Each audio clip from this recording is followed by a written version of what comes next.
Hello everyone, आज हम देखेंगे कि ई वे बिल हमें कैसे बनाना है पोर्टल से। तो चलिए स्टार्ट करते हैं। ई वे बिल बनाने के लिए हमारे पास में ई वे बिल डैशबोर्ड का जो लॉगिन आईडी पासवर्ड है वो होना ज़रूरी है। अगर आपके पास में नहीं है तो उसे जनरेट कर लीजिए। देन आपको लॉगिन करना है। आप जैसे ही लॉगिन करते हो डैशबोर्ड में आपको लास्ट 7 डेज के ई वे बिल शो होते हैं। एंड अगर आपको अभी नया जनरेट करना है देन आपको यहाँ पे ई इनवॉइस पोर्टल का एक ऑप्शन दिखेगा।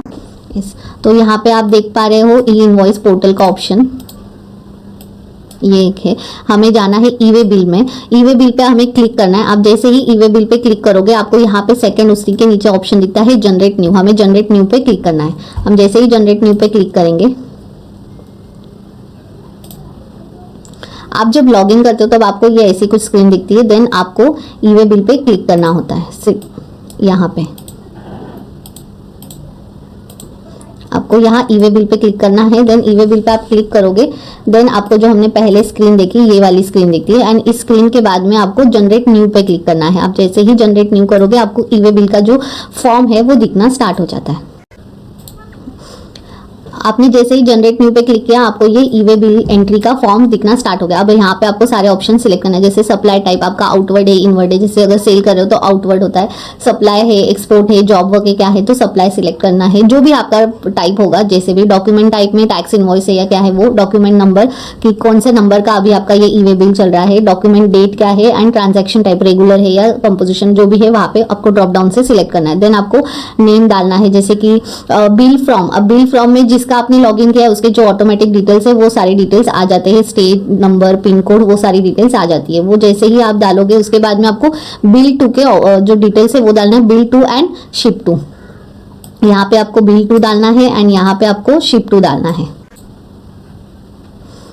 अब आप जैसे ही बिल टू में क्लिक करोगे तो आपको यहाँ पे किसे आप बिल कर रहे हो। कई बार ऐसे होता है ना कि पर्सन, जैसे कि मैं अगर सप्लायर हूँ तो मैं भले ही सेल कर रही हूँ किसी बी पर्सन को, लेकिन डायरेक्टली वो जो मटेरियल है वो बी के पास ना जाते हुए सी के पास जा रहा है जो कि बी का कस्टमर हो सकता है। तो ऐसे केस में बिल टू अलग एड्रेस होता है डिटेल्स एंड शिप टू की अलग होती है। तो वो सारी डिटेल्स हमें यहाँ पे डालनी होती है। कई बार काफी सारे लोग अपने पास में कोई गोडाउन की फैसिलिटी नहीं रखते तो उनके केस में बिल टू होगा समझो B person and ship to में होंगे सी के डिटेल्स या एड्रेस। तो यहाँ पे बिल टू में डिटेल्स आएगा, नेम आएगा, जीएसटी नंबर डालोगे तो बाकी सब डिटेल्स है वो ऑटोमेटिक आ जाती है। स्टेट, एड्रेस आपको यहाँ पे शिप टू का सही डालना है। मैंने प्रीवियस वीडियोस में बताया था कि अगर आप पिन कोड गलत डालते हो, एड्रेस गलत डालते हो, देन अगर आपको इंस्पेक्टर ऑन द वे कोई पूछता है डिटेल्स के लिए, अगर वो गलत है देन 1000 रुपीज पर ई वे बिल की जो पेनल्टी है वो लग सकती है। तो वो सारी चीजें अगर आपको अवॉइड करनी है तो आपको ई वे बिल बनाते समय डिटेल्स बहुत ही अच्छे से डालना है। देन नीचे आपको डालनी है प्रोडक्ट के डिटेल्स की, क्या आइटम आप ट्रांसपोर्ट कर रहे हो उसका डिस्क्रिप्शन, उसका HSN 6 डिजिट में आपको डालना है, क्वांटिटी क्या होगी, यूनिट कितने हैं, उसकी वैल्यू क्या है, CGST SGST रेट, वो सारी डिटेल्स आपको डालनी है एंड कैलकुलेट करना है। आपका टैक्स इनवॉइस से ये चीजें जो है वो मैच होना जरूरी है। देन आपको ट्रांसपोर्टेशन के डिटेल्स डालने हैं कि उसका नाम क्या है, आपको कितने किलोमीटर के डिस्टेंस में जा रहा है वो डिटेल्स डालनी है। उसके बाद में आपको डालना है पार्ट बी। अब ये पार्ट बी जो है ये भी काफी इंपॉर्टेंट होता है। इसमें आपको आप कौन से रूट से ट्रांसपोर्ट कर रहे हो वो सिलेक्ट करना होता है। रोड है, रेल है, आज के डेट में रेल में भी अगर आप करते हो तो आपको ई वे बिल बनाना मैंडेटरी हो गया। उसमें आपको RR नंबर भी सही से डालना है। शिप कर रहे हो, एयर है वो करना है, रेगुलर सिलेक्ट करना है, व्हीकल नंबर आपको डालना है एंड अगर आप रेल से कर रहे हो तो RR नंबर वहाँ पे होता है। जैसे ही आप सबमिट पे क्लिक करोगे आपका जो ई वे बिल है वो रेडी हो जाता है। जैसे कि ये है कि यहाँ पे देखिए फ्रॉम भी किससे हुआ है, किससे करना है, वो सारी डिटेल्स यहाँ पे आपको गुड्स की डिटेल्स आ जाती है एंड व्हीकल की डिटेल्स, ये सारी डिटेल्स आप यहाँ से डाल सकते हो।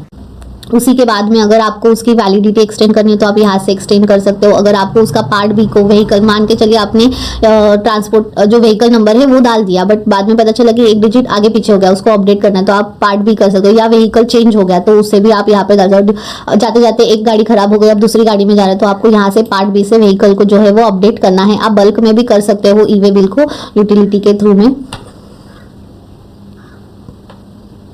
अगर आपको कोई ई वे बिल रिजेक्ट करना है देन आपको यहाँ से रिजेक्ट के ऑप्शन से जाके आप उसे रिजेक्ट भी कर देते हो। डैशबोर्ड में आपको जो है लास्ट 7 डेज के जो ई वे बिल है वो सारे यहाँ पे शो होते हैं। कैंसिल करना है तो आपको कैंसिल भी कर सकते हो। तरह से आपको ई वे बिल बनाना है, उसकी वैलिडिटी एक्सटेंड करनी है तो आप कर सकते हो। अपडेट करना है अगर पार्ट बी की डिटेल्स तो आप वो व्हीकल या पार्ट बी जो भी डिटेल्स आपको अपडेट